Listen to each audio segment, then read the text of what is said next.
Greetings, comrades. It's 11:02 p.m.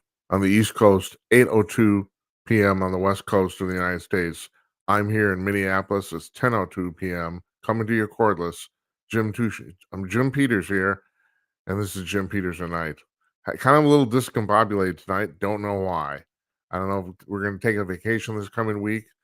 I'll tell you right now, we're going to be off. No shows starting tomorrow until the next show is a week from tomorrow, the day after Labor Day. That's December 5th. And our guest that night is going to be Chris Williamson, the host of the Vanish podcast. He's making that up for canceling last week or the week before. Got it all blends together. This is only our 13th show. We are getting our shit together. It's happening slowly but surely. Our guest tonight is David Strom, one of my all-time favorite guests. I've had David on my radio shows many times. Guy talks forever, and I have to tell you, we pre-taped this interview this afternoon. It's an hour long. Him and I, we just yak. But we did cover a lot of really good stuff. His thing is, and my thing is too. I'm living here in Northeast Minneapolis. I live in a liberal world. It's hard. When I bring up stuff that's happening, I actually try not to anymore. I don't. But if it comes up and if I comment, usually my liberal friends will say, "Oh, that's not happening. No one's doing that." We're talking about like outrageous liberal stuff. Like, for example, let me give you an example. In California, yesterday or today, the Attorney General of California, I don't know the person's name, is suing the school board of Chico, California, for defying his order about the fact that parents should not be told if their children want to transition to another gender. Now, Chico has a new policy. Their new policy is that they will tell the parents and you think, God, you're a parent, you want to know that. Well, he's suing them to stop that. And like somebody said on Fox News, that's the only word you can use to describe that is diabolical.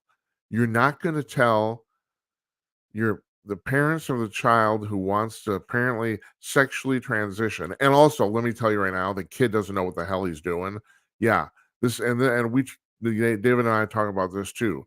The problem with this issue, and almost every issue that's brought up like this, is there's a kernel of truth to it.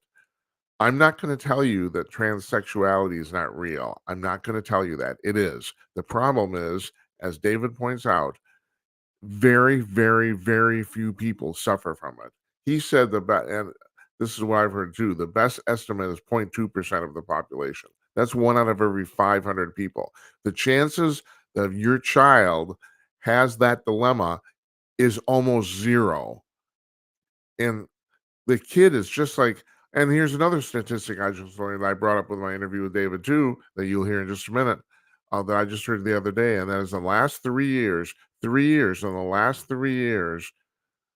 requests for, or not requests, actual surgery for gender reassignment have tripled in 3 years.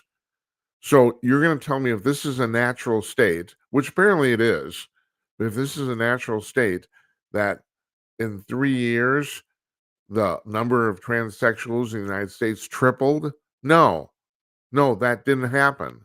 It's just like the same thing among children right now. And I'm saying children and minors, people in high school and lower, it's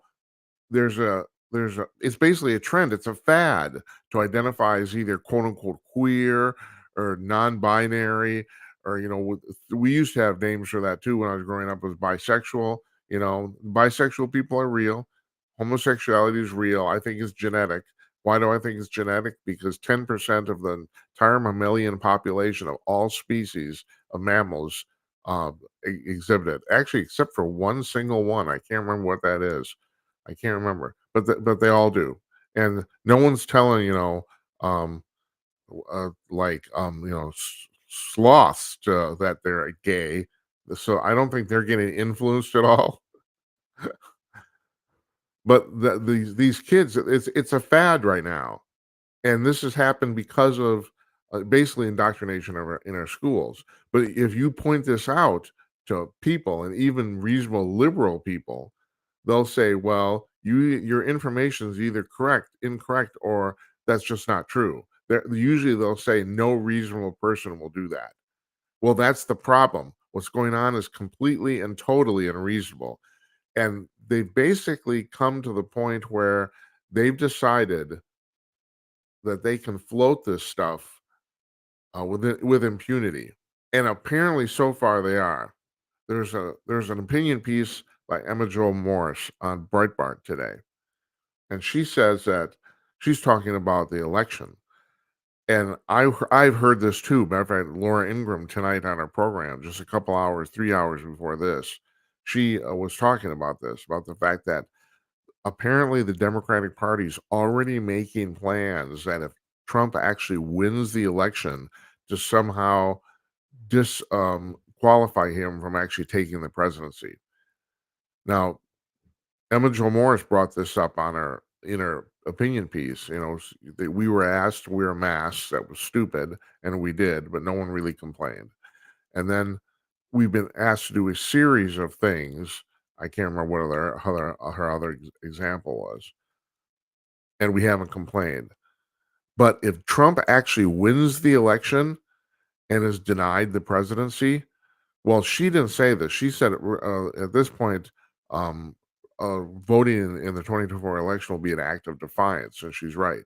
But I'll tell you, and once again, I am not advocating for this position. I want to make that absolutely clear. This is a prediction of mine, not an avocation, that if Trump wins the election and somehow would be denied the office through some technicality or disqualification, they're already talking about the 14th Amendment. Raskin's on TV. He's saying, well, the 14th Amendment says if you've been found guilty of insurrection, you can't run for office, federal office in the United States, which is true. But what's the definition of insurrection? I mean, even with these 4 indictments right now, are any of them actually insurrection? Blah blah blah. But if he were not allowed to take the office, there would be hundreds of thousands of Americans in Washington, D.C. with guns. That's going to happen. You want a civil war? There you go. That'll start it. You know. And David was talking about the Civil War today too. 500,000 people in America got killed, and we recovered from it, which is very, like he said, is very unusual for countries that this has happened to in history. Usually, it's their demise, regardless who wins. But at any rate, what am I going on about? It's depressing. That's what it is. Goddamn depressing. Anyway, I hope you stick around to listen to this interview with David. He's a fantastic guy, witty as hell. Love talking to him. Time just flies. I mentioned to him toward the end that we're pushing an hour. He didn't even know. I didn't know either. I had to look. So what else we got going on today? Hold on. I have a list. I know this may surprise you people, but I actually have an outline here. And you can't see it. I'm not going to let you see it. It's not going to happen. Oh, okay. Today is the 60th anniversary of Martin Luther King's I Had a Dream speech. Now, you probably heard that. I'll tell you 2 things you probably don't know. Number one, that speech is still under copyright, and the copyright is owned by King's family, which means that you can't play the video of that on TV without permission from them and paying them. You can't, which is the reason you don't see it very often. I mean, I think they probably make a certain allowance for a few seconds for fair use, but you can't run the speech on TV. And also, you can't print it either. Apparently, King himself filed for copyright on the speech a month after he gave it. Here's the other interesting thing about that speech. That was not the speech he was planning on giving at the mall that day, at the rally that was there at the Lincoln Memorial. He had another speech prepared. He was going to read it. And as he was going up to the podium, Mathilda Jackson, the singer, said to him, Martin, tell the people about your dream. Now, and the speech he ended up giving is basically kind of for lack of a better term, he wasn't a politician per se, but it was basically a stump speech. It was a canned speech that he gave regularly all over the place to basically any group he talked to. And he didn't want to do it again because he had done it so many times. But she said, tell us about the dream. And he got up and he basically winged it. He gave the speech off the top of his head. It was not written down. It was not the speech he was planning on doing, and which is a good idea because, the thing that Mathilda knew that Martin Luther King probably didn't think of at the time is that even though he'd done the speech dozens and maybe even hundreds of times, the general public had not heard it before. So he winged it and actually apparently added a few lines that he never had in there before. So that's kind of cool too. Here's another thing you don't know about that speech, and it's not so much about the speech, about the rally. 250,000 people showed up at the Lincoln Memorial on the Washington Mall to hear that. At that time, that was the largest gathering in Washington, D.C. in history. Up to that time, it was beaten on January 6, 2021, when Donald Trump had a rally. I'm not talking about the actual storming of the Capitol, which was only a couple thousand people. I thought it was about 500. That was my guess, but apparently now they've determined the actual count of the number of the people that entered the Capitol was about 2,000. But the rally is before that breaking of the Capitol. The rally there was at least a half a million people there. That was the official count. There's some people said there was as many as 1.5 million people there. It was easily the largest rally in Washington history. Not even wasn't even close. Now, I've said this before too, and I'm going to say this again. This is the part that the Democrats and the liberals don't understand. And I know there's a lot of conservatives that don't agree with me on this too, but I'm going to tell you anyway, coming from me. If Donald Trump had not been there, they still would have stormed the Capitol. It wasn't even just that Donald Trump, they've been trying to say that Donald Trump's incited this riot.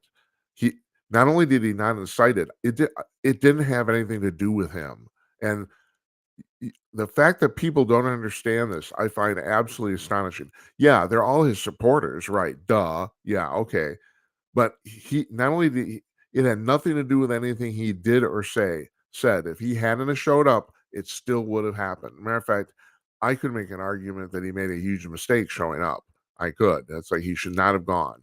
Because if he had not shown up and the same thing would have happened, then I really do think it would have. Of course, he wouldn't have been blamed for it, you know? So, yeah. All right. So, what else do you want to know? Hold on just a second here. I need to scroll. I need to scroll.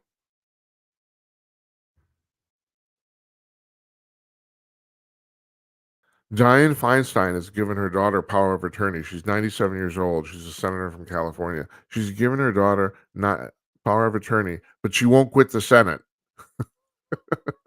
Apparently, it's very important that she dies there. Apparently, she's in a wheelchair now. She can barely get around. Supposedly, she's pretty much senile. Supposedly, she won't quit the Senate. What is it with these people? Give it up, man. Get off the stage. And I'm not even just talking about Democrats. I'm talking Mitch McConnell. I'm looking at you. It's like, my God, no, time is up. You can't sit there frozen in a press conference without moving your lips and not your brain not moving. No, that's not no. No, you're shot. It's over. The president is over. Biden's over. Now the thing is age affects people different ways. Bernie Sanders is older than the president. He's fine. Donald Trump's like 3 or 4 years younger than the president. He's fine. There's no problem with that. Biden is not fine. New poll out today, 70% of the public, 77% of the public has said Joe Biden is too old to run for a second term. That's 77%, over 3/4 of the American public, including over half of all Democrats. He's too old. It's done. It's over. Now I'm talking with David in a few minutes here. You'll hear we talked about, well, what happens. They're in a little bit of a pickle because nobody wants Kamala. Nobody wants her, and no, the only other alternative right now is Newsom, and Newsom can't beat Trump. I'll tell you that right now. That won't happen. You know, I mean, there's a assuming Trump is a nominee, and even assuming that he's convicted of one of these crimes, I think, matter of fact, if he's convicted, I think he will almost ensure his election. But Biden really thinks he can beat him. The other thing is, and Mark Tapscott talked about this on our show a couple weeks ago, and David talked about it too, and that is, it appears to people in the know that Biden is not going to run for reelection. And one of the primary clues of that is the fact he has he has the bare minimum of an election staff. You basically need to have one. Last thing I think he had 4 full-time people. This is the last I heard. Their office is in Delaware. They have no office in Washington D.C., no office even close to the White House. There's 4 people on his reelection staff, and that's it. And that's basically the exact number you need for cosmetic purposes, just to keep people from questioning things. You a lot of people think Tapscott said he'd put money on it that Biden is actually not going to run. Now that'll be interesting too, because then what do they do? You know, so a lot of stuff going on. All right, I got one more thing here. I'm gonna pull out. Oh yeah, we need to talk about this too, because we had Nathan Sue on our show last week. And he talked about this. Uh, the Chinese economy is really going in a dumper, but something, our economy kind of is too. Now, the Fed is meeting tomorrow, the Federal Reserve. It appears they've already said they're going to raise interest rates again. Mortgage rates in the United States hit over 7% last week, which is the highest they've been in 20 years. And on top of that, the price of homes is going up too. You get less bang for your buck now when you buy a house, and the mortgage rates have gone up substantially. They're basically double since what they were when Biden took office. And a lot of people are thinking, and Murray Sabrin, our very first guest on our inaugural show, my economist friend, he said the same thing. Murray is still insisting that by the middle of next year, we're going to have a recession. And now more and more economists are saying this. But as I said, the problem concurrently is that China's economy is completely in shambles too. Now the problem there for us is that we don't get any realistic data. I mean, I've always said their economy from a capitalist standpoint is essentially fake. So we can't trust any of the data they put out. So they put out data. I mean, most of the time we can kind of sort of confirm or deny it based on observation of what's going on over there. So we generally kind of trust most of the numbers generally, but not always. But this is getting dire. And not only that, 6 months ago, Chairman Xi promised the Chinese people that he would take care of this. And not only is he not taking care of it, it's going in the opposite direction. So from what I understand, Nathan said this, and I've heard other people say this too. The the economy is the only thing that the Chinese Communist Party, which runs the country, feels um, that they have to respond if the public is not pleased with what's going on. It's the that's they feel both political pressure and also I mean, they're countrymen, y you know, it's the Chinese government is not immune to sympathy for their citizens. Not all of them, of course. The Uyghurs will beat until high heaven, but your average person on the street, they do feel it's their job to make the economy run reasonably well, and also just keep them in power too. As long as it's like over here, if the economy's running well, people seem to be generally happy with what's going on politically. As a general rule. Now we have Bidenomics. Yeah, tell me all about that. Tell me about Bidenomics. What a bunch of it's a crock of shit. That's what it is. It's just bullshit. There's no Bidenomics. Or actually there is. The numbers go down. That's what happens. I do the shopping for my family. Because my wife hates shopping and I kind of like it. I like going out. In the last there's stuff at the grocery store now that has doubled in price in the last 9 months since the beginning of the year. I mean, $3, $5 items have now doubled in price. I mean, I find it's mind-boggling to me. There's what was I talking about? About the fact that, um, what oh, yeah, I went to the vitamin store. I mentioned this on a previous show last week. I went to the vitamin store. I've been taking these herbal energy pills for years because they pep me up. They don't have any caffeine in them. They work. So if you know this major vitamin brand, you know this.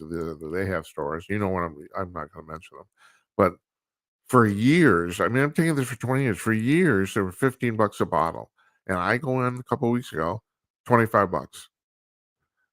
After 20 years of basically being a stable price, I mean, they might at some point have went up from $10 to $15, maybe once, but now all of a sudden $25.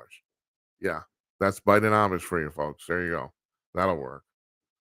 The problem, I have liberal friends that tell me, they say, well, Jim, the president doesn't really have any control over the economy. That's complete bullshit.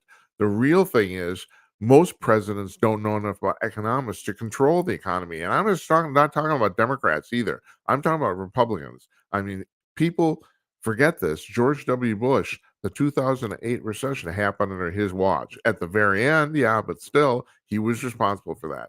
He did that bullshit. That was bullshit.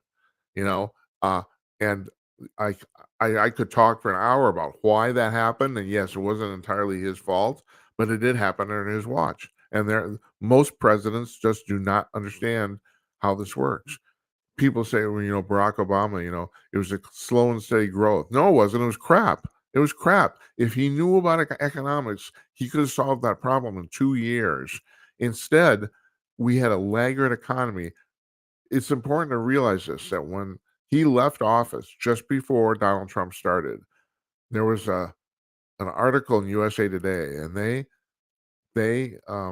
polled 15 major economists in the United States, and all 15 of them said that we would never get above 2% GDP growth ever again.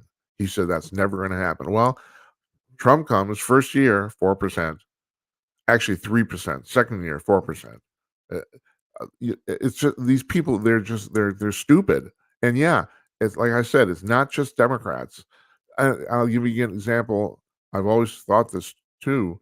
A Democrat who actually knew how to do this was Bill Clinton. He understood it, which is a reason. I mean, we had 8 fabulous years economically under him.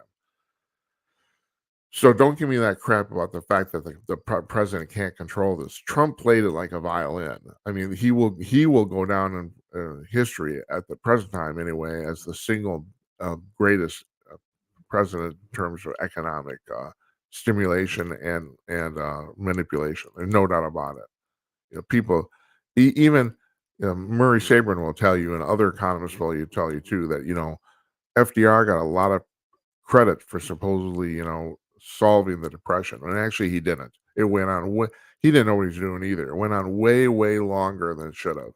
It took him 8 years to get out of it. If you knew what you were doing, you could have gotten out in 2. That's all crap too.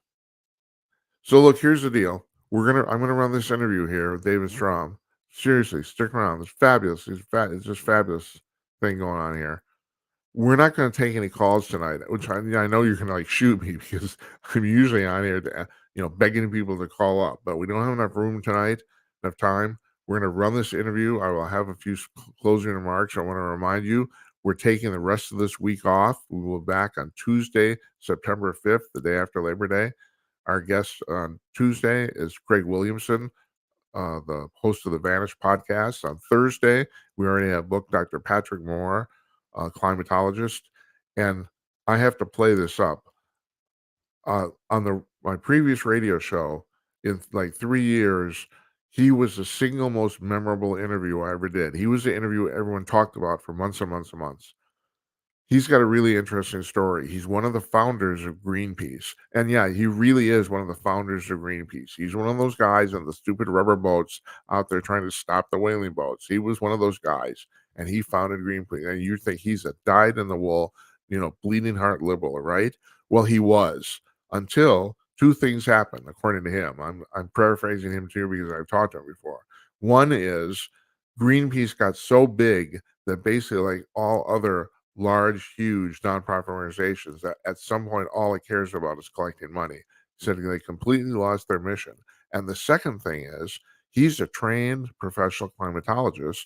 He taught at university, and he started to realize that what we call climate change, what Al Gore called climate change, quote unquote, is complete and utter bullshit.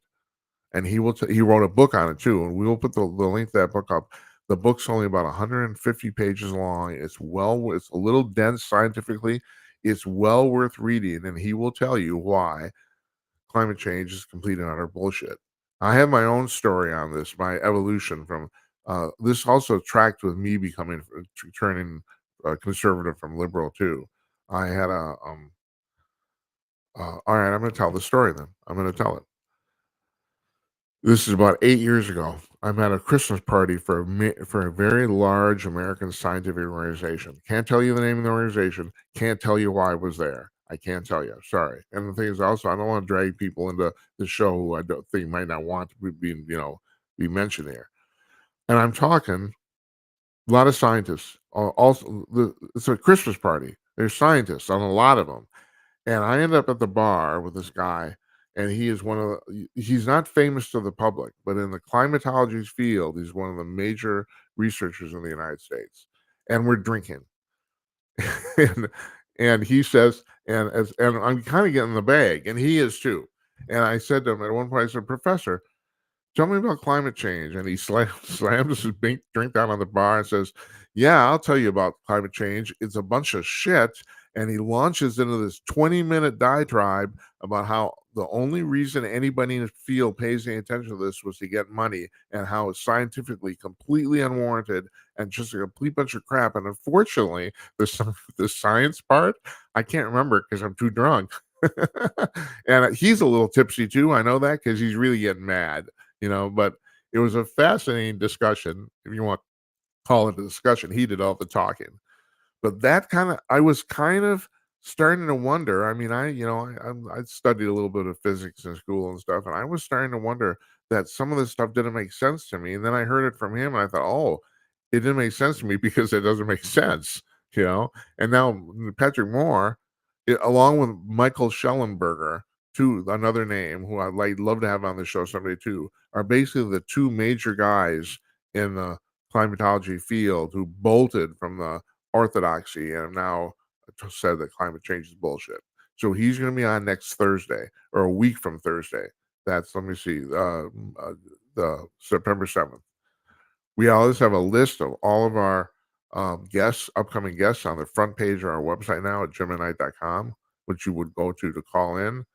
And like I said, I'm not going to ask you to do that tonight because we don't have enough time. So here is my interview with David Strom. You'll enjoy this.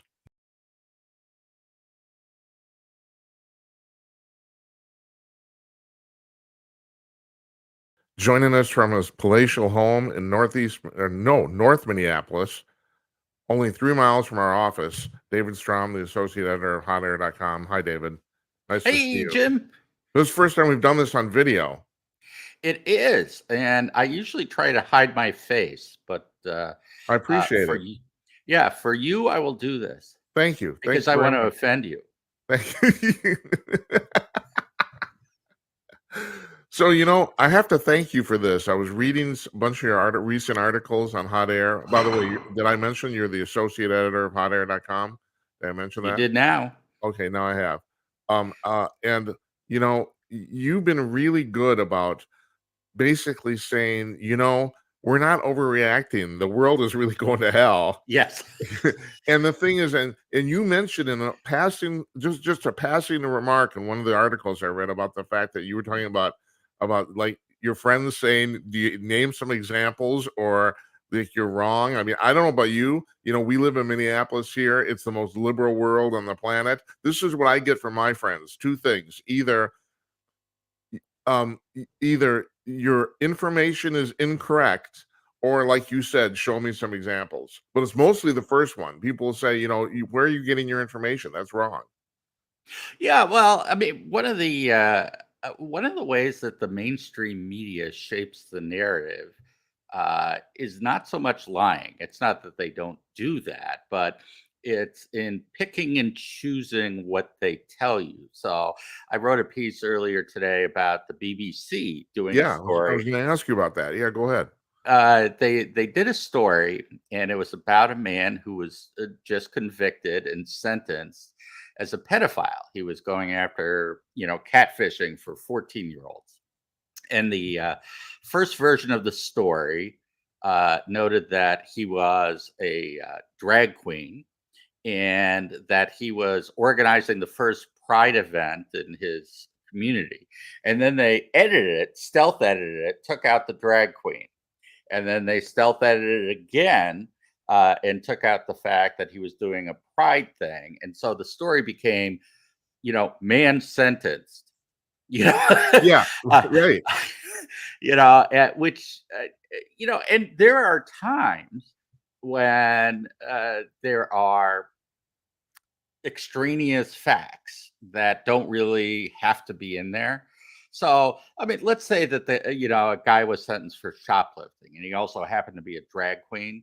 Yeah, Like, well, it's not really relevant, right. but there's Unless he's shoplifting maybe women's clothes, right? But yeah, yeah, right. yeah, I mean, that could be characterized as a personal thing. Yeah, But here, there's a very live debate about drag queen story hours and the grooming of kids and the pornography in the schools. And they just don't want you to have this data point. And so your friends will say, show me the evidence. And the BBC, here's a perfect example of how the BBC is trying to keep the evidence away from you. right. And this happens again and again and again. Just as they'll insert things that aren't relevant, like a wildfire in Hawaii that started by a down power line and the company wasn't maintaining its power lines, wasn't doing what it was told to clear the grass. There was negligence all the way along the line. And then we hear about global warming, Yeah, which is utterly irrelevant. completely. So, Now, I'm they having shape the narrative that way. well, first of all, you've been in this game way longer than I have. And I have to, I'm guessing you probably feel the same way I do. I can sit here and say I'm mad at the incompetent Democrats, and I can sit here and say I'm mad at the incompetent rhinos. But at the end of the day, what's really pisses me off is the press. The Yeah. media the media has completely, totally fucked this up. I mean, in every way from Sunday, And Yeah. You look, I mean, the Democrats, you can say they lie about this, they lie about that, but all politicians lie. I yeah, mean, they may be shameless, particularly shameless, but when you're listening to a politician, they're spinning it. You count upon the media to give you more context. And now if you look at, say, the AP style book, sort of what's happening in journalism schools everywhere, they instruct reporters on how to shape the story, just as, say, ProPublica, which is a nonprofit investigative, nonpartisan group out there that does investigations. It turns out that they're getting shoved millions of dollars from climate activists, and they don't tell you this. And yeah, so they're constantly, sort of pushing the narrative, and uh, they lie by commission, they lie by omission. They toss things that are irrelevant in stories, and they toss out, highly relevant things. So they create a misimpression, and it's knowing. So I hold them 90% responsible. I you mean, want to go ahead. No, go ahead. no, I mean, you look at Al Gore with his global warming and everything, and it's like, well, all right, he's a politician, he's pushing an agenda. But when the media and the scientists get in there and they're pushing an agenda, it really distorts the public conversation. So people like you and me look like idiotic conspiracy theorists. Yeah, right. Well, I am. I'm an idiotic conspiracy theorist. Unfortunately, I've been right the majority of the time. So, You wrote a piece a couple days ago about the Cochrane Review and the mask thing. I don't think there's any better example of the media. First of all, they're basically forcing the Cochrane Review, like you said. They put an addendum on the study with a study of yet another study that says masks don't work at all. Yep. And like you mentioned in the article, this is very important. All the studies done say masks don't work, or at least they say they don't help, one or the other. Yeah. Yeah, they may be, innocuous, but there's not a single study that says they're actually effective. And the activists made them put a addendum on the story about the fact that, like you said, the addendum actually doesn't change the story, but it gives them cover to say that basically it looks like this has been retracted. And so here my question is, like you said, one editor over there caved. Why does no one in America have any balls anymore? I mean, Jesus Christ, this is a part I don't understand. Nobody wants to stand up for anything. It's like, yeah, well, I mean, you pay a big price. It's kind of like being a whistleblower. Look, 10 years ago, 20 years ago, everybody knew that you were taking a risk when you were a whistleblower. Now, anybody who just states the obvious is put into the same position that whistleblowers used to be. You are putting your career at risk. I mean, the Cochrane Review thing is fascinating because uh, every single step along the way, in fact, that particular addendum that was put on there was based on one email from the New York Times. And basically, an activist at the New York Times sends an email and says, essentially, we're going to publish a story that says you guys are ideological and everything. And so she throws up this addendum without even talking to the scientists. And right. so I don't, well, go ahead. well, and it really is. She's much more afraid of the attacks that are going to come at her from the mainstream media than embarrassing herself in front of the scientists. And these scientists who wrote this piece knew this was coming. Not what she did, but the attacks, and they haven't backed down. And what they're saying, I mean, what a lot of people don't understand about the mask debate is you can divide it up into two different questions. One is, can a mask in any circumstance help reduce the transmission of COVID in one event? And the answer is sort of. It will reduce the chances in any one event.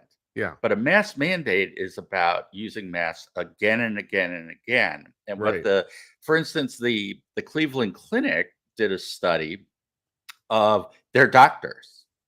Yeah. And they put it in a mask mandate and they followed them for 10 days. And what they found was after a day or two, compliance broke down.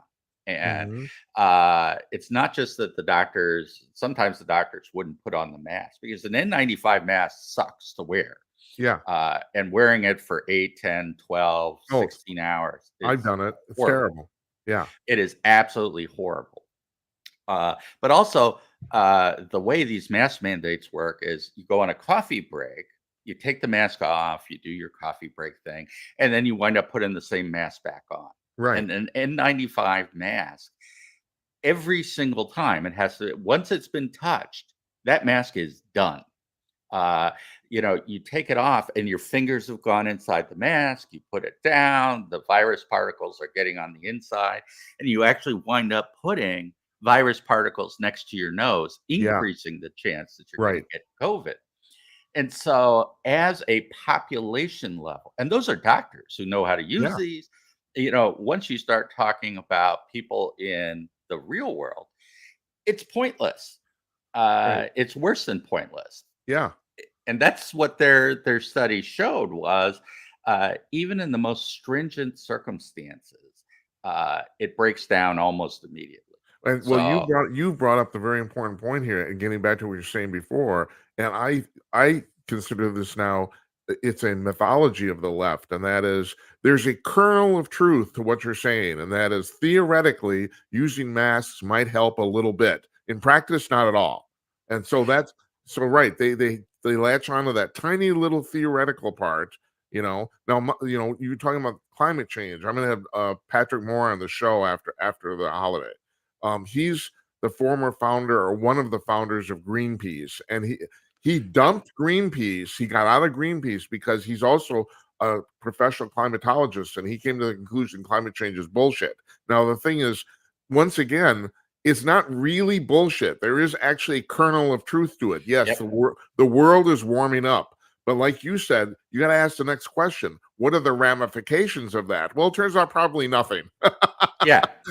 That's the thing. Nothing's going to happen. But yes, the world is warming up. And yeah, if you're concerned, and that means, of course, that some iceberg in Greenland is going to like make the level of the sea go up 20 feet. That's bullshit. It's not. Nothing's going to happen. Yeah. And yet Well, yeah, go ahead. oh, well, look, the world started warming up about 15,000 years ago. Yes, Uh, that's right. and Correct. so, the sea level used to be literally, you can look at maps. This is from NASA and NOAA. The sea level about 15,000 years ago was 450 feet lower Yeah. than it is today. Almost all the ice from the ice age has melted, which is why we have the Great Lakes and everything else. And the simple fact is that nothing that we're doing today comes close to what nature has done over the past 15 years. It's very hard to separate out the signal from the noise in terms of what human beings are doing. And we're still below the temperatures that existed during the medieval warm period, and in particular, the height of the Roman Empire. And a lot of archaeologists have speculated that the reason why the Roman Empire was so successful was it was warmer, and so you had far better yields from agriculture, and the Roman Empire collapsed at around the time that the temperatures started going down, and the Black Plague hit at around the time that the medieval warm period was over. And so the worst periods in modern history have been associated with things being too cold, not too Yeah. warm. Yes, you're not the only person who's brought this up. A lot of scientists have said if the world warms up, that's a net positive. Yeah, Oh, yeah. Battery Park in New York City might be underwater. Well, my response to that is Venice has been underwater for 800 years. They turned it into a tourist attraction. Screw you, people. But talk about it's a scam. It's just a grift, And then uh, I don't have to mention this to you. The idea of the federal government being able to affect the climate, Yes. they can't affect. Look what happened. Oh, I gotta let me reference this too. Your excellent piece on what happened to the people over in Hawaii. Generally speaking, the people who ignored the authorities lived, and the people who did what the authorities told them to do died. Oh, yeah. I mean, It's scary. it is scary. Well, Hawaii, and by the way, they're still not telling us the truth about Hawaii. There's somewhere around 800 to 1,000 people who were killed there, and they're still talking about 100. Yeah, You know, right. uh, Because you they're know. missing. Right. Oh, yeah, Yeah. yeah. Well, they're missing because they were incinerated. Yes, that's right. Uh, and yet, so what do we know? It was started by a power line that came down that hadn't been maintained, and you can actually see the video, of the power line coming down. It Yeah. was posted within a couple days. Uh, for 18 years, the state of Hawaii has had studies saying we do not put enough money into wildfire prevention, and this is going to come and bite us in the ass. And you've had two governors who have pushed for massive increases in fighting wildfires. Then you learn that the state government, the guy in charge of releasing the water, because water rights are a very big deal there, refused to release the water. Then Yeah. we hear that the emergency management guy, who was a friend of the mayor and had no experience, refused to warn people. And then we hear that the cops trapped people in Lahaina. And as you said, the people who just said, "Screw it, I'm not going to obey what these cops are saying," and went away, they survived. The people who listened to the cops, they were in those cars that you Right. see, and they were burned to death. Yeah. Uh, and the cops just said, "Well, they told us to do this." Yeah. Well, now in your piece, you mentioned this, and I feel the same way. I don't know if you can blame the cops. I No. don't. You got to blame the people who ordered them to do that. That's the thing. But it's just the level of incompetence is just astonishing. And you're going to trust these people with the climate?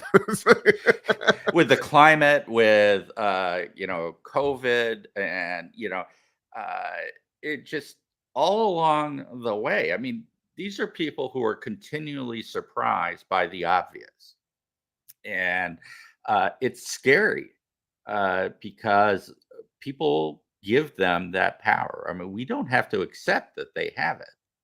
So, but Gretchen Whitmer got reelected. Kathy Hochul got reelected. If you look, the climate alarmist, or not climate alarmists, the COVID alarmists generally got reelected because people seem to want somebody who sounds certain, and they Well, don't hold anyone accountable. I'll throw this out for your comment. The Democrats have done a very good job convincing a certain portion of the populace that all Republicans are evil. I mean, Yeah. I don't know what the percentage would be. You tell me. Maybe half of the Democratic Party or a quarter of the electorate would never vote for a Republican under any circumstances. Doesn't matter what it is. Oh, I think that's right. In fact, the Associated Press put out a poll today Just that today? showed just today, Yeah. and 79% of Americans, including 69% of Democrats, think that Biden is too old and infirm to be president. Yeah. And then you ask them about Trump, and well, he's a crook. Yeah. Right. That's right. So Yeah. Of course he is. they'll vote for the senile old man Right. over Trump, or probably a lot of Republicans. Yeah. And so you're right. I mean, they really firmly believe, and I think again, this goes to the mainstream media more than anything else. If it were just the Democratic Party saying Republicans are evil, I think a lot of independents would filter that out and just say, well, of course they say that. Yeah. But there are a lot of smart, rational people I know who have an immediate revulsion to voting for a Republican, even former Republicans.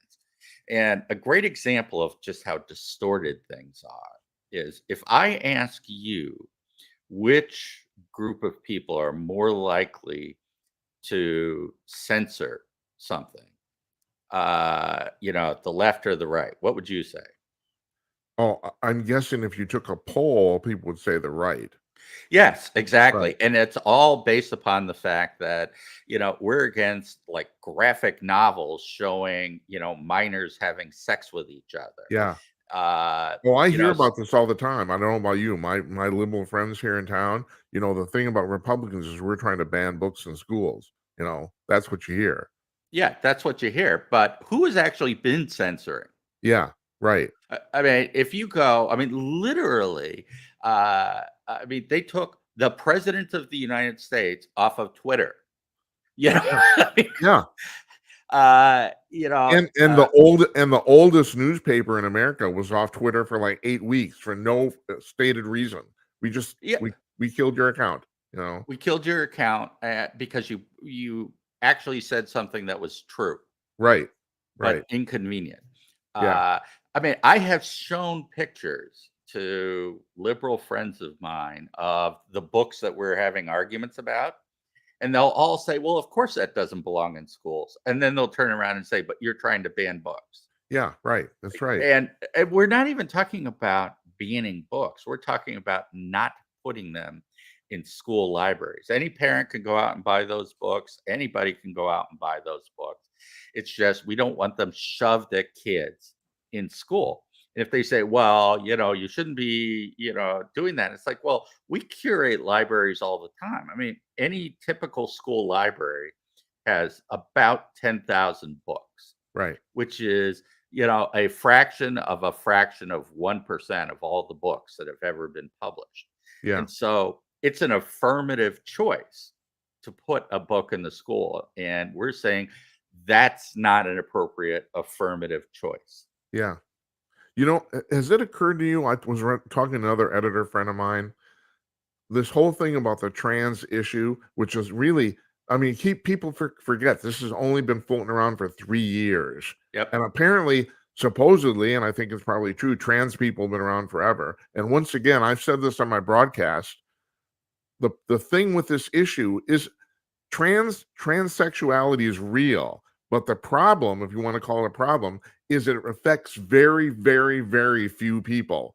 And Yep. all of a sudden, this has dominated our conversation. And something's occurred to me. And has this occurred to you that maybe that, and my editor friend says I'm giving people too much credit. Maybe I am, that they floated this issue just to see what they can get past us. Oh, I think that there's an element of trying to humiliate people. I really do believe that. And just as I wrote about this, it's going to be coming up later today, a piece about an article in the Atlantic Hmm. about Trump's mugshot. Uh-huh. And the author was just really upset that Trump was not humiliated.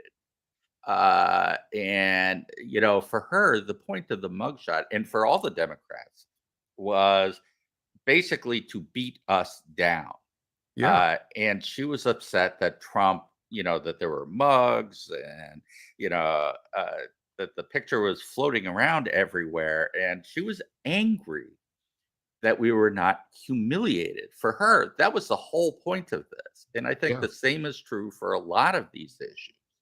uh, and certainly the transgenderism thing. I mean, do you really believe that when they hired Sam Brinton to take care of our nuclear waste, the guy who was cross dressing and stealing luggage and everything, do you think they hired him because they thought this guy uh, was the best in the entire country to take care of our nuclear waste? No, it was to humiliate us. That's all it was. Did you write the piece on Hot Air about this coffee shop in Philadelphia? Was that you? No, that was John Yeah, Sexton. right. I mean, it just it, people who put ideology above everything else, nothing ever actually works because there's no practical application to it. I will put I'm gonna put a link on our blog to your author page anyway, but I'm gonna link to that too because Yeah. it's a perfect example of how in practicality none of this shit actually works. That's what I thought anyway. You Yeah, know. yeah, and just to get the listeners up to speed, what happened at there was a trans only coffee shop. I think it was Portland, uh, Philadelphia, if I'm right. Philadelphia. All right, Yeah. so it was run entirely by trans I people. might be wrong about that. Maybe you're right now you mentioned it. Maybe there's It yeah, but doesn't really matter. right.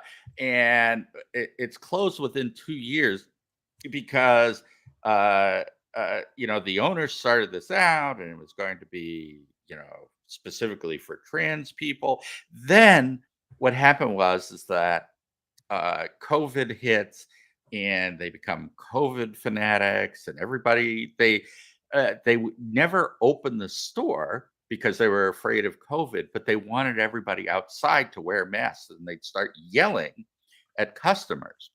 And then it got worse. They started accusing the owners, who are like black, lesbian, trans people, or one of them is, and one's Korean or something, and of being racist and oppressive. And they started demanding reparations. And uh, I mean, it just degenerated to this point where we want to own the coffee shop. you Right. know Right. and finally, the person who was keeping the coffee shop afloat, because it never made any money for obvious reasons, was the Korean mom, who had bought the store and was subsidizing and everything. And when her daughter or son or whatever it was gave in to the demand that the store be handed over as reparations for whatever horrible thing they had done, uh, by existing. The Korean mom just said, "Screw it! I'm going to sell everything. You don't own Yeah. anything Yeah. anyway. You're all a bunch of insane people." Well, yeah, but that gets back to what I was talking about. W- Insanity is becoming normalized. Matter of fact, I think Yes. you wrote a piece about that a couple weeks ago too.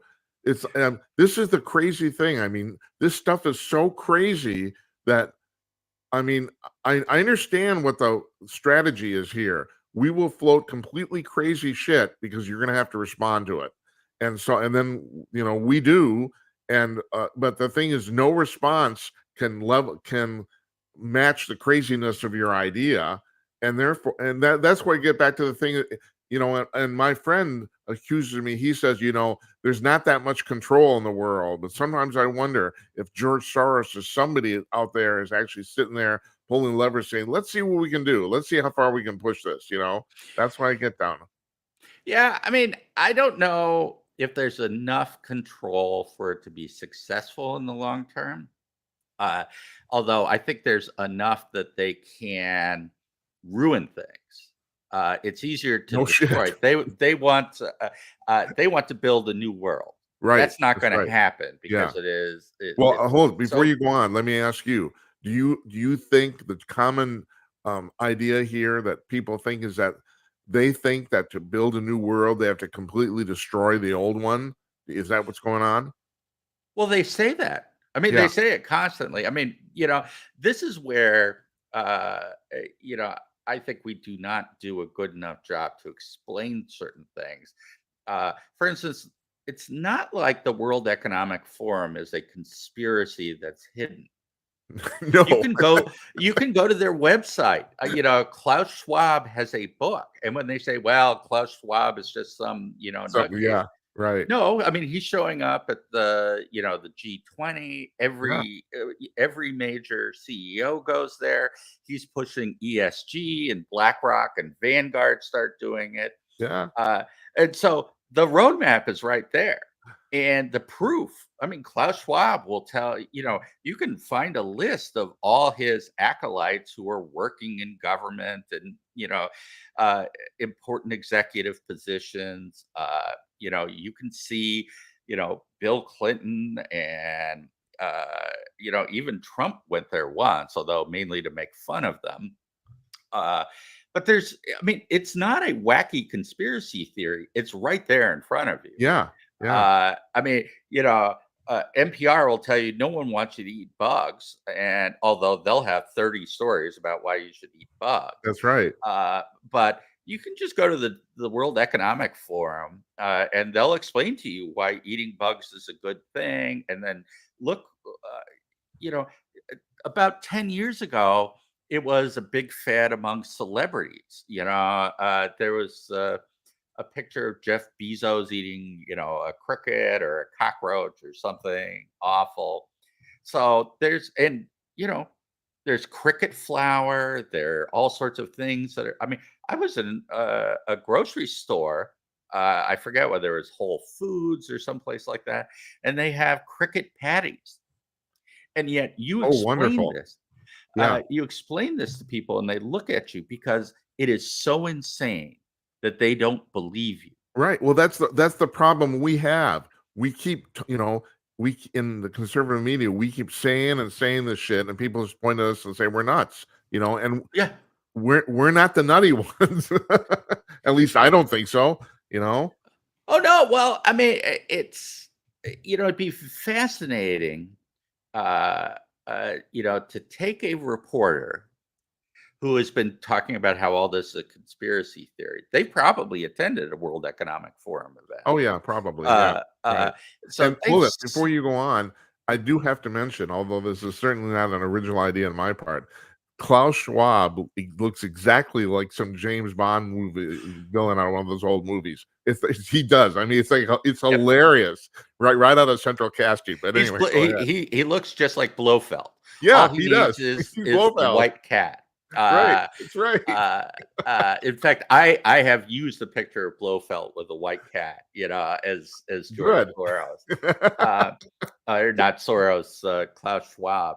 Yeah. Uh, no, I've seen this work for 25 years. I had this first experience uh, uh, when I was watching a debate at the Minnesota State Legislature, and What a year is this Republican, about, maybe? oh, late 90s, Okay. and we were, they were debating whatever the school standard thing was, the profiles Uh-huh. in learning. Uh-huh. And so a state legislator got up and he started reading from the standards, and they were so insane that other people were saying, "Oh, come on, that's not true." And it's like, here it is. But it sounded so insane to people that he was the one who wound up looking nutty. Uh, just as when Ron DeSantis pulled a lot of those books out of schools, uh, eh, you know, Nikki, what's her name, the Democrat? Haley? No, no, no. She was, I forget her name. Anyway, she was the chair of the Democratic Party, Uh-huh. and she tweeted out, Ron DeSantis, is posting butt plug porn, on the web for political purposes. And someone said, well, those are the books that you're defending. And her response was, well, of course those books shouldn't be in schools. But then she goes and Yeah, defends them being in schools. I right. mean, what happens is you make it a generic issue. But even the chair of the Florida Democratic Party, if you put the picture in front of her, will say, well, that doesn't belong in schools. And then she'll insist it belongs in schools.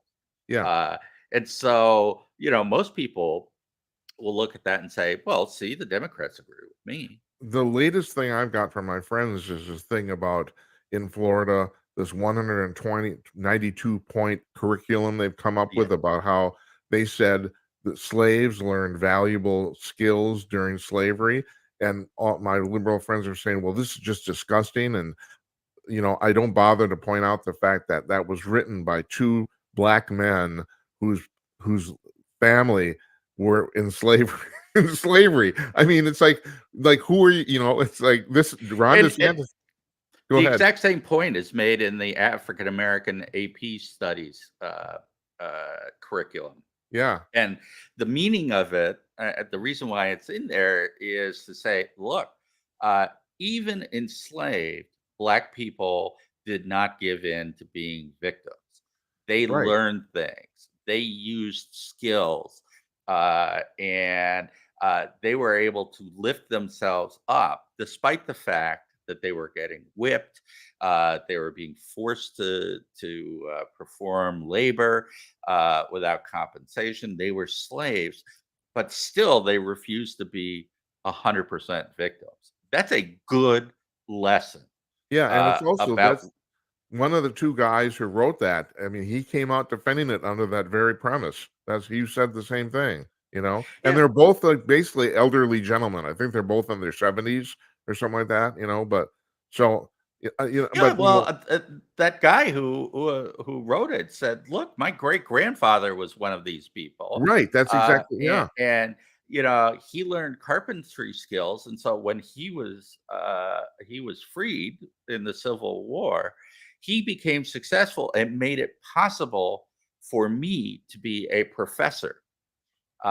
He was not just a victim; he had agency."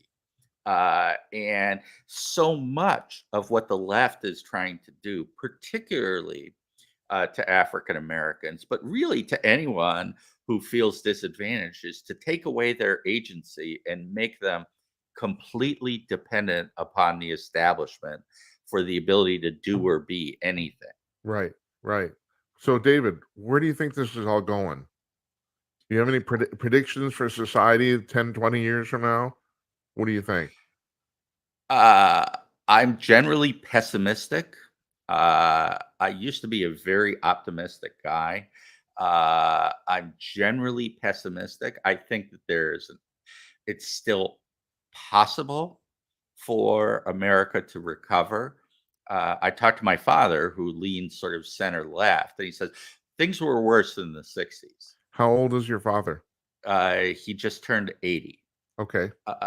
So, he's about what, 40 years older than you? Yeah. Uh, No. uh, anyway, and I think in terms of violence and anger, things were worse in the 60s. However, I think society today is starting from a more degenerate position than we were then. I mean, if you look at where we were in 1960, we were still a basically healthy society. Yeah. Uh, Today, we are not. Now, America, it has been incredibly resilient. We came back from a civil war that almost never happens. Uh, uh, it generally takes hundreds of years to really get back to a good place after Yeah. something like that. 500,000 Americans killed each other.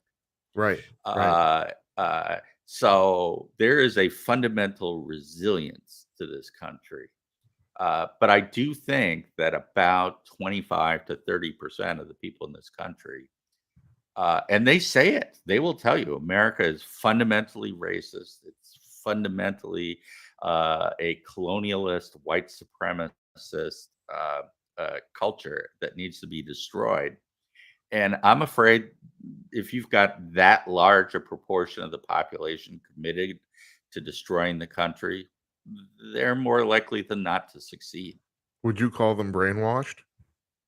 I think some of them are. I think some of them are just ideological converts. Was Karl Marx brainwashed? No. Uh, was Robespierre brainwashed? No. They just have a fundamentally evil vision, and they're working to promote it. On the other hand, I think there's a very large number of people out there who are. I mean, if you look at, no 8-year-old kid really has some sense that they're, really a girl or really a boy. And Right. so, clearly those are ideas that are implanted in, uh, and it's not just I me. don't I just read this a couple days ago. In the last 3 years, the number of sexual reassignment surgeries in the United States has tripled in 3 Yes. years. Now, what, you're gonna tell me all of a sudden there's a shitload of new, transsexuals? No, that wouldn't happen, you know? Yeah, well, you're born this way. I Yeah, mean, I you're in terms of people with genuine gender dysphoria, there's sort of been a consistent about 0.02% of the population. right, that's right. Yeah, And we don't know what causes it. It could be, it could have something to do with hormone imbalances in the womb or something. I mean, we just don't yeah, know, but right. there's clearly something there. Uh, but there's also clearly a contagion, which is why Europe is pulling back. I Yes, mean, when you're looking at countries that pioneered sex change surgeries and pioneered gender affirming care for children, looking at this and saying there's something very wrong with what's happening. This is experimental. It is a mistake. Uh, and we're talking now the UK, Norway, Sweden, Finland. Uh, you know, uh, these are countries that went way overboard on these things, and now all of them are essentially banning it for children.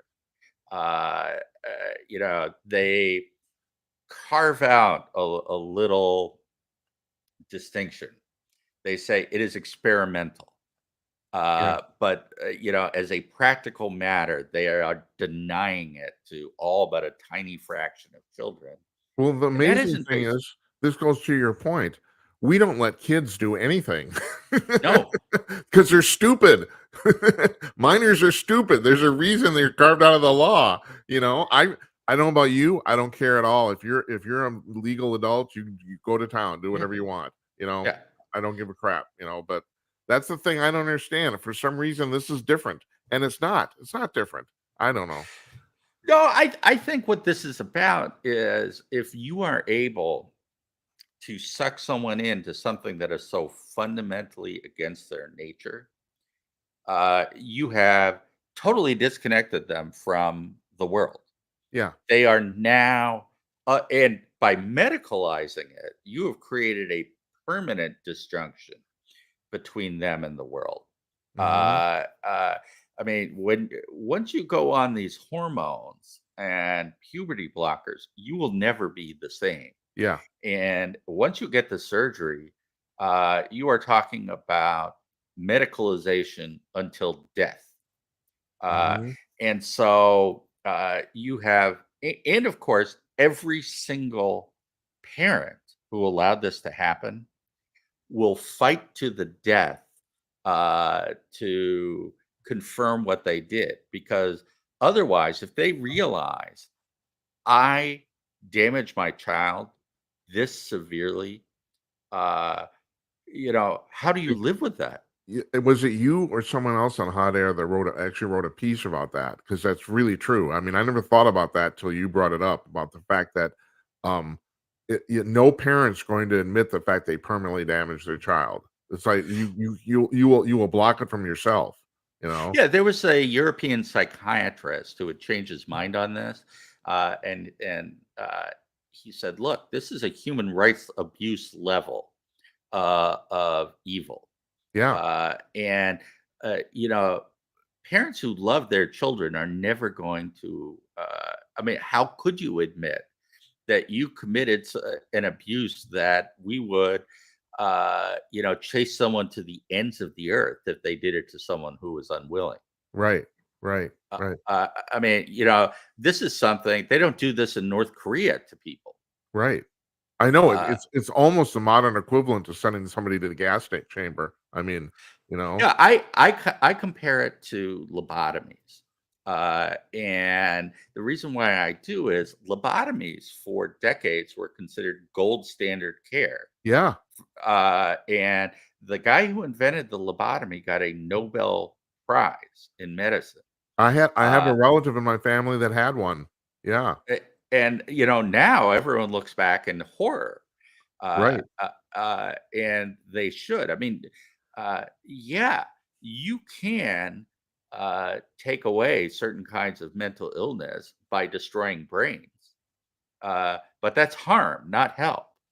And we're doing the same thing here, where there may be a child who is going through a tough spot. And if you remember puberty, unless you were at the top of the social pyramid, you were the jock, the prom king, or the prom queen. Puberty was very hard. Uh, Yeah, you well, know, your point is taken. It is for almost everybody. It sucks. yeah, yeah, it really sucks. It's like suddenly your body is not as you've experienced it your entire Right, life. So right. it's no surprise that a lot of kids are like, "This really sucks. It scares me." And your body is doing things that it never did before, and you don't know how it's going to turn out, and it's embarrassing, all of that. And now people are coming along and saying, well, I can take that away from you. I can make you feel better. Yeah, And uh you know even just the placebo effect says that in the first 9 to 12 months, almost anyone who goes through the hormones and puberty blockers is going to wind up being happier. Uh, it's the longer term effects. And by the way, all the studies that they do, uh, a long term study is often 9 to 12 months.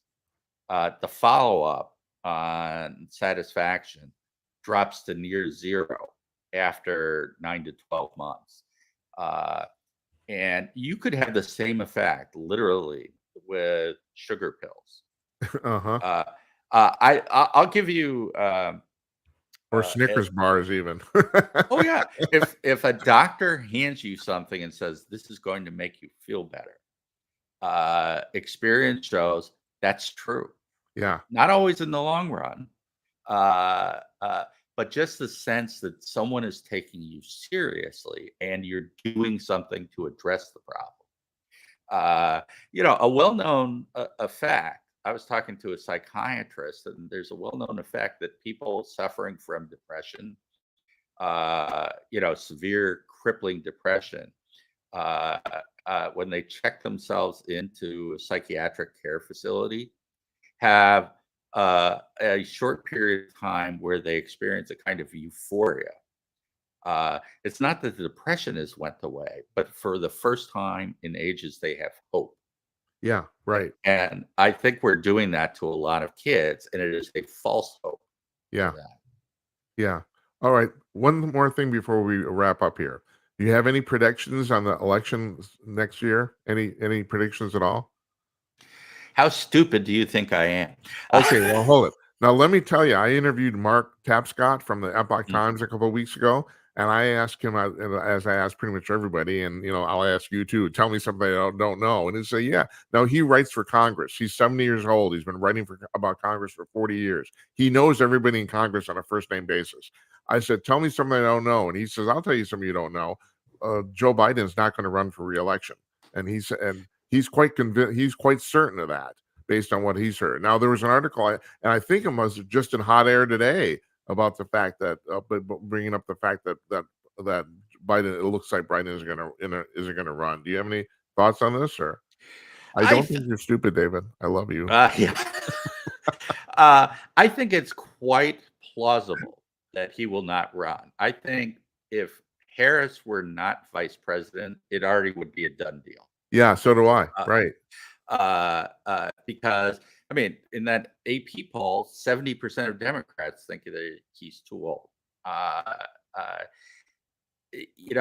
the problem is it's very much like the retirement of um, uh, Dianne Feinstein in California. Under any normal circumstances, the Democrats would have pushed her out.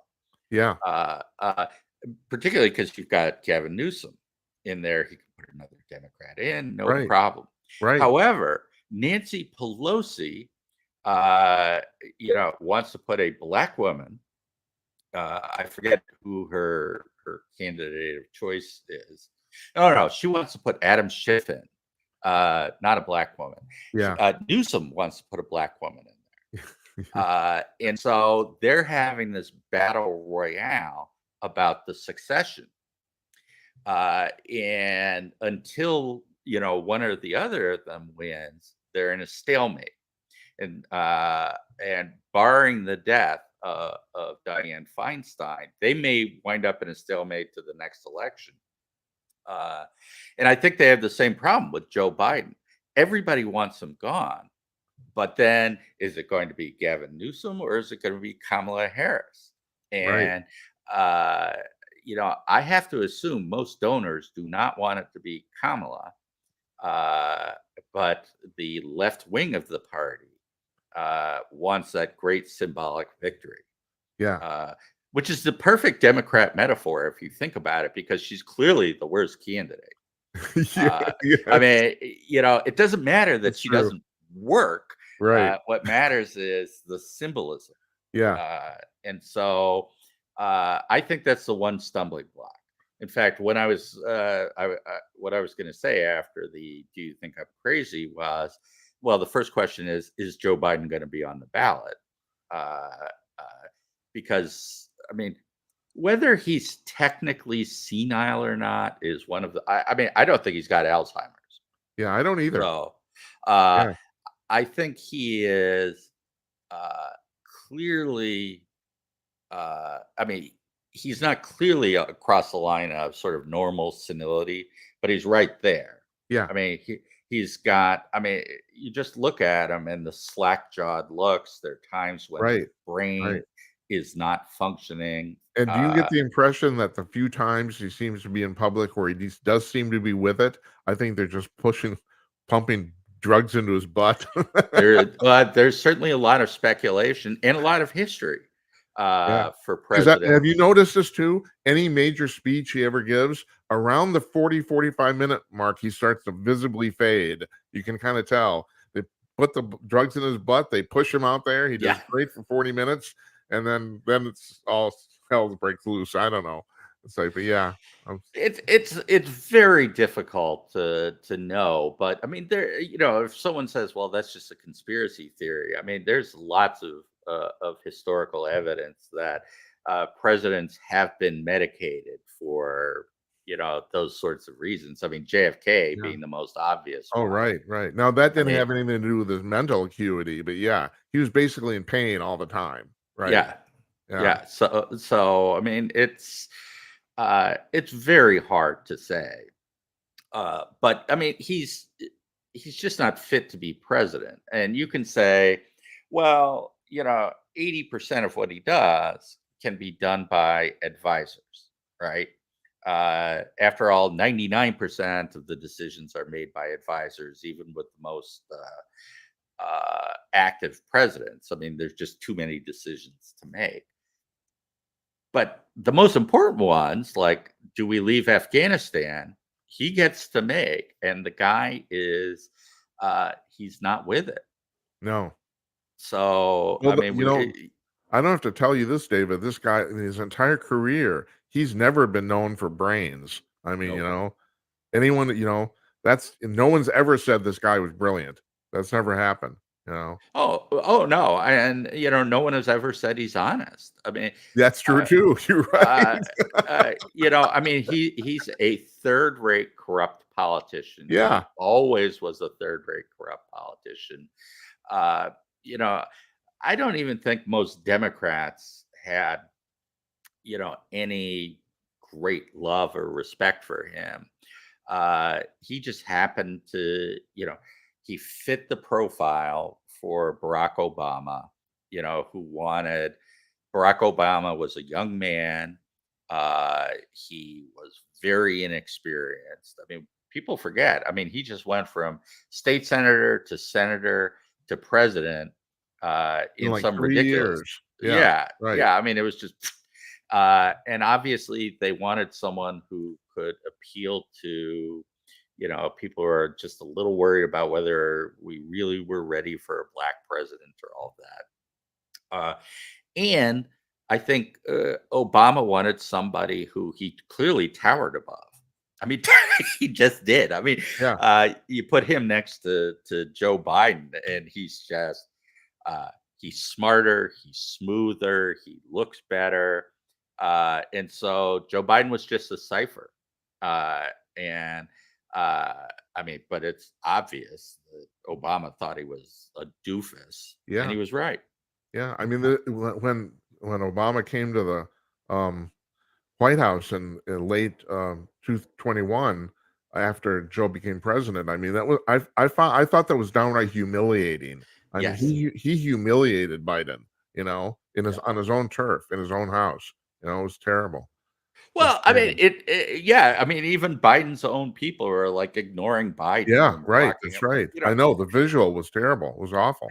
Yeah. Well, and the thing is that the big problem with Obama is that he's almost a communist. I mean, he's a Well, socialist. yeah, yeah, Uh, yeah. uh, I've uh, always said when Obama goes to sleep at night, he's staring at the ceiling, he's dreaming communist dreams. That's what I yeah. think. I've But always just thought that. but otherwise, as a politician, I mean, the guy is a master. I mean, Yes. he looks great. He sounds great. I mean, he's just, I mean, if the guy were a conservative, I'd be drooling all over him to be Yeah. our standard bearer Right. because I mean, he's just the complete package. It's just that, he's the complete package pushing for an evil agenda. Right, that's right. That's what I think too. Exactly. Exactly. I tell you what, David, let's leave it at that, okay? Sounds good. I really appreciate you coming on. You know, my problem is I could talk to you forever. I mean, Yeah. we're already an hour into this. I don't know if you know that. No, I haven't a clue Yes. about that. Yeah. Yeah, we're an hour into this. So I really, really appreciate it. Now, I'm going to mention this on the air. Now, you mentioned the fact that you might be moving out of town soon. Is that true? Well, Yep. is it to take care of a sick relative or something like that? Or Yeah. yeah, He's not really sick, but he's 88. So yeah. Well, yeah. I'm gonna I'm gonna be there in about 2 weeks, so I understand. yeah. Anyway, I hope we can actually I hope we actually get together for a drink before you leave. I'd like that a Well, lot. we're probably looking at a year. So Oh, okay. All right. Okay. And I hope you can come on again. I love yeah. talking to you. Yeah. All right. Thanks. No problem. We'll put some links up on the blog to your stuff and put your book together for Christ's sake and get that out, you know. Jesus Christ. What are you waiting for? All right, David, It's a thank lot of you. work. Yeah, I Talk to know. you I know it later. is. I know. It's easy for me to say. I know that. I know. I know. All right. You All take right. care. All right. We'll see you. You have a good one. Yeah. Bye-bye.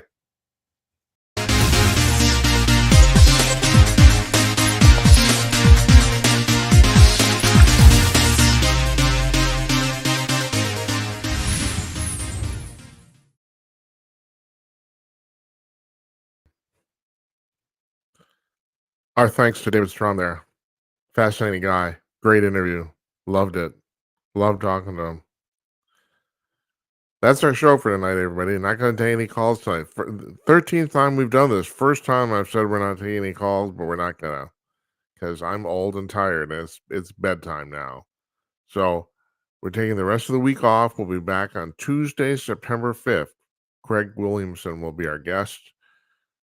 You have a nice Labor Day, whatever you're doing. You know, if you're here in Minnesota, you're at the damn state fair. I don't, what the hell? It's like a lot of cookies. Why do you go to the state fair to eat? That's the point. Hey, I'm not going because I'm already fat. I don't need that. I knew that. I want to thank you folks for watching. Especially like, okay, our first month is pretty much under our belt now. It's like, you know, this technically this is not for the faint of heart. I gotta tell you, we're on 8 networks at once live. So but it's going.